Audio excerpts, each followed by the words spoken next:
마지막으로요. 김상만 원장이 언론하고 인터뷰를 했는데 그 내용 좀 잠깐 짚어보겠습니다. 정 의원님, 파우더룸에서 비선 진료가 이루어졌다. 관저 안에 파우더룸이라고 표현을 했거든요. 저는 관저를 가보지 못했는데 네. 사실 저는 그 본관인가요? 거기는 가봤지만 그 관저가 그렇게 생겼다는 건데 요번에 TV를 통해서 봤거든요. 예. 근데 파우더룸이라고 한다면 보통 왜 집에서도 그 침실과 그 화장실 그다음에 사이 뭐 넘어가는 그런 데 거기 이런 거죠? 이제 그 뭐 여자들 화장도 할 수 있고 또 뭐 옷장도 있고 아마 그런 형태의 그 룸이 있어서 거기서 뭐 진료도 하고 또 정맥 주사도 맞은 것 같습니다. 예. 피하 주사뿐만 아니라 그리고 적어도 미국에 지금 연수 가 있는 그 간호장교는 본인이 정맥 주사를 놨다 그러잖아요. 예. 그런 걸로 봐서는 거기서 1년에 시술이나 진료가 있었다라는 게 이제 상상할 수 있는 거고요. 제가 요새 이제 이 문제 때문에 과거에 그 자료나 책을 많이 봤는데 예.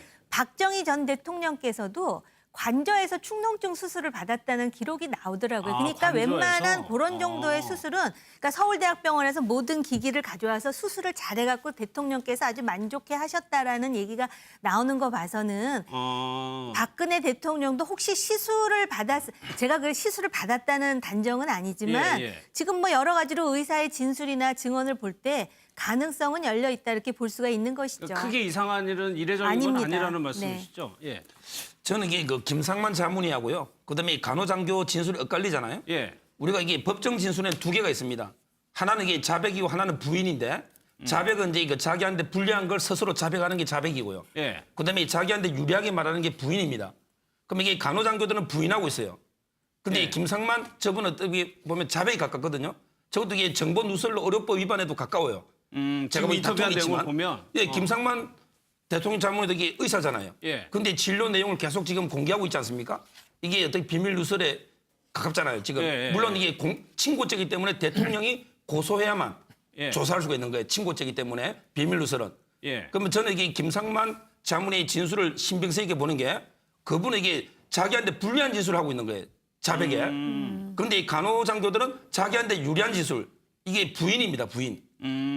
따라서 이게 저는 대조해 보면 상당히 저 자문위 말이 오히려 신빙성이 상당히 있다 이런 생각이 들고요. 아, 예, 예. 그리고 이게 장교들의 말이 안 맞는 게 아닌 건 아니라는 거는 제가 안 된다고 했잖아요. 예. 그럼 이게 왜 폐곡 주사든 태반 주사는 안 나왔으면 아니라 하면 되잖아요. 근데 그걸 말을 못 하는 거 아닌 걸 아니라는 게 제가 안 되면 맞는 걸 맞다는 것도 제가 안 되는 거예요. 역으로 해석하면 저는 이게 도저히 납득이 되지 않습니다. 그래서 조금 좀 미심적인 부분이 나오는 것 같아요. 이 세 명의 인터뷰가 하루하루 걸러가지고 마치 또 짠 것처럼 이렇게 그러니까요. 진행이 됐단 말이에요. 네, 예를 들면 지금 조대희 같은 경우는 간호장교이기 때문에 국방부의 허락을 받아야 돼요. 인터뷰하는 것도 이게 보안에 걸리는 반드시 거거든요. 허락을 받아야 그럼요. 되죠. 반드시 허락을 받아야 돼요. 저도 군대에서 7년 동안 장교를 근무했지만 제가 어디에 외부에 글 쓰는 것도 반드시 보안성 검토를 받고 글을 쓸 수밖에 없는 상황이거든요. 예. 그래서 간호장교 조대희 같은 경우는 분명히 국방부의 어떤 코치를 받든 아니면 지시를 받고서 인터뷰를 했을 가능성이 있고요. 다만 이 시점적으로 보면 전 간호장교의 신 씨, 간호장교 조대희 그리고 김상만 자문위까지 예. 연이어서 계속 인터뷰가 나오는 걸 보면 일정 부분 본인들이 그것도 자체에서 인터뷰를 했단 말이에요. 예. 또 미국에 있는 간호장교 같은 경우는 안 하려고 도망 다니다가 어느 순간 갑자기 또 인터뷰를 했어요. 도망 다니면 안 되는 상황이 된 거죠, 결국은. 그렇다고 하면 일정 부분 저 두 사람 같은 경우는 전 간호장교 같은 공단에 근무해요. 예. 그럼 뭐 국가기관이잖아요. 어떤 공단도. 그렇다고 하면 본인이 뭐 정부든 아니면 어떤 형태의 뭐 위에 있는 사람들이 이런 사람들하고 일정 부분 교감 하에서 인터뷰를 했을 가능성이 있다고 보고 예. 김상만 자문위도 뭐 누구한테 조언을 받고 이러진 않았을 수 있지만 저는 그런 생각은 들어요. 본인이 어떤 자문위로 일했고 또 박근혜 대통령이 대통령 되기 전부터 치료를 했던 분이에요. 예. 인맥이 있고 이런 부분이 있기 때문에 본인도 일정 부분 그런 관계성 안에서 인터뷰를 했을 가능성이 있다. 다만 이제 변호사님 말씀하신 것처럼 김상만 자문위가 본인에게 피해가 될 수 있음에도 불구하고 저런 증언을 한다고 하는 것은 결국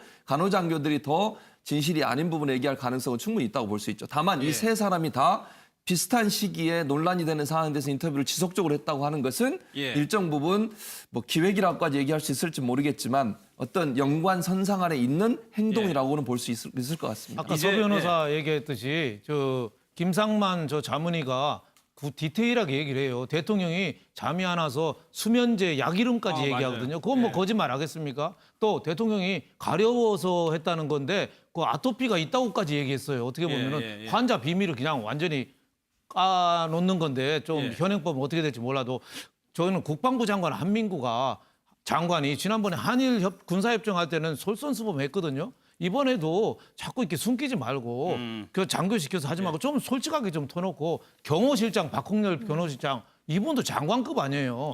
숟가락 하나까지 다 들락거리는 거 알고 있거든요. 왜 그런 사람을 입 닫고 있냔 말이죠. 밑에 장교나 시켜서 자꾸 거짓말 시키고. 알겠습니다. 여기서 마무리하겠습니다. 1분 뒤에 다시 돌아오겠습니다.